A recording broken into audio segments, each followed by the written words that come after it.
આજે મારી એક ગુજરાતી ફિલ્મની વાત કરવી છે. આપણા સિનેમાઘરોમાં ખૂબ ધૂમ મચાવી રહી છે. જે ફિલ્મનું નામ છે લાલો, શ્રી કૃષ્ણ સદા સહાય તે. આ ફિલ્મ મેં ગઈકાલે જોઈ. ગઈકાલે રવિવાર હતો એટલે મને થયું કે આ લાલો ફિલ્મ આપણી ગુજરાતી ફિલ્મ છે અને ભગવાન કૃષ્ણ ઉપર આધારિત છે અને કદાચ આધ્યાત્મિક ફિલ્મ છે, એટલે આપણે એને જોવી જોઈએ. એટલે મેં આ ફિલ્મ જોઈ. આ ફિલ્મમાંથી મને શું શીખવા મળ્યું, તો આ ફિલ્મમાં ના 3 પાર્ટ હું તમને વર્ણવવા માંગુ છું. સૌથી પહેલો પાર્ટ એક નિર્દોષ પ્રેમ કથાથી શરૂ થાય છે, જેમાં ગામનો એક છોકરો અને એક છોકરી બંને વચ્ચે પ્રેમ થાય છે, જેને સમાજ કે એમના માતા પિતા સ્વીકૃતિ આપતા નથી, એટલે એમને ભાગીને એટલે કે ગામ છોડીને લગ્ન કરવા પડે છે. અને આ પ્રેમ લગ્ન જ્યારે કરે છે ત્યારે એમના જીવનમાં ઘણી મુશ્કેલીઓ આવે છે. એટલે સૌથી પહેલાં તો એવું શીખવા જેવું છે કે જે લોકો પ્રેમ લગ્ન કરે છે, પ્રેમ જરૂરી છે પણ એમાં માતા પિતાના આશીર્વાદ અને મંજૂરી પણ એટલી જ જરૂરી છે. કારણ કે તમે આ લાલો ફિલ્મ જુઓ છો ત્યારે તમને સમજાય છે કે પ્રેમ લગ્ન કરે છે, જ્યારે બીજા શહેરમાં એ લોકો જાય છે ત્યારે કેવી મુશ્કેલી, આર્થિક મુશ્કેલીથી લઈને તમામ મુશ્કેલીનો એમને સામનો કરવો પડે છે. ત્યારે જો એમની સાથે એમનો પરિવાર હોય તો એ એવી મુશ્કેલીઓમાં ફસાયા ના હોય. એટલે પહેલો પાર્ટ એવું શીખવાડે છે કે પ્રેમ જેટલો જરૂરી છે ને એટલું જ જરૂરી છે માતા પિતાની મંજૂરી અને આશીર્વાદ.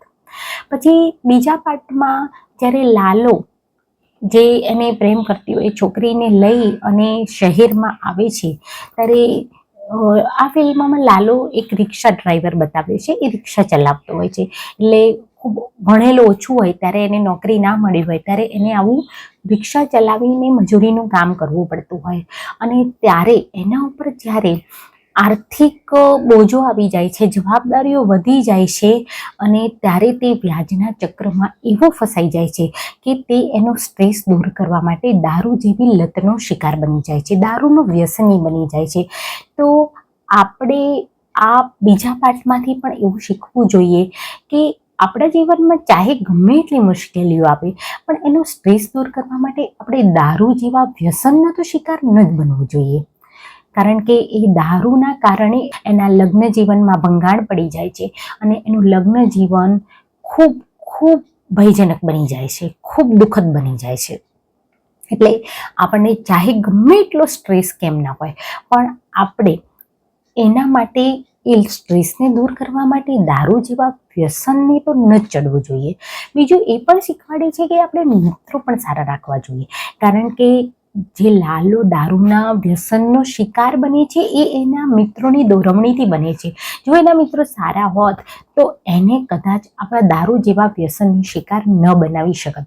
એટલે મારું માનવું છે કે આપણે જીવનમાં મિત્રો પણ એવા સારા રાખવા જોઈએ કે જે આપણને મુશ્કેલીનો સામનો કરતા શીખવે.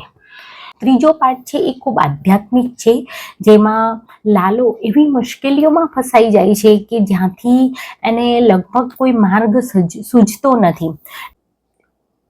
એ મુશ્કેલીમાંથી એને ભગવાન શ્રી કૃષ્ણ બહાર લાવે છે. એટલે આ પાર્ટમાં આપણને એ પાર્ટમાંથી આપણને એવું શીખવા મળે છે કે ભગવાન શ્રી કૃષ્ણ ફક્ત મંદિરોમાં નથી, આપણા હૃદયમાં વસેલા છે. એ આપણા મિત્ર અને માર્ગદર્શક તરીકે હંમેશા આપણું માર્ગદર્શન કરતા હોય છે. પણ જો આપણી અંદર વિશ્વાસ હોય ને તો આપણે ગમે તેવી મુશ્કેલીનો સામનો કરી શકીએ છીએ. ભગવાન શ્રી કૃષ્ણ આપણને બાળપણથી એવું શીખવા મળે છે કે ભગવાન શ્રી કૃષ્ણ દેવ છે, પણ દેવ મંદિરોમાં હોય છે, પરંતુ એવું નથી. અને આ ફિલ્મમાં એવું બતાવ્યું છે કે ભગવાન કૃષ્ણ આપણા સૌના હૃદયમાં આપણી અંદર બિરાજેલા છે. એ હંમેશા આપણા મિત્ર અને માર્ગદર્શક તરીકે આપણું ધ્યાન દોરતા હોય છે, આપણને માર્ગદર્શન આપતા હોય છે. પણ જો આપણે વિશ્વાસપૂર્વક આપણને એનામાં વિશ્વાસ હોય ને તો એ આપણને ગમે તેવી મુશ્કેલીઓમાંથી આપણને પાર ઉતારે છે. તો એ ત્રીજો પાર્ટ પણ એમાંથી આપણને ઘણું બધું શીખવાનું છે કે ભગવાન શ્રી કૃષ્ણને આપણે જ્યાં ત્યાં શોધવા જઈએ છીએ એ જ કૃષ્ણ આપણી અંદર હંમેશા વસેલા છે. આપણે ફક્ત એક વિશ્વાસ રાખવાની જરૂર છે.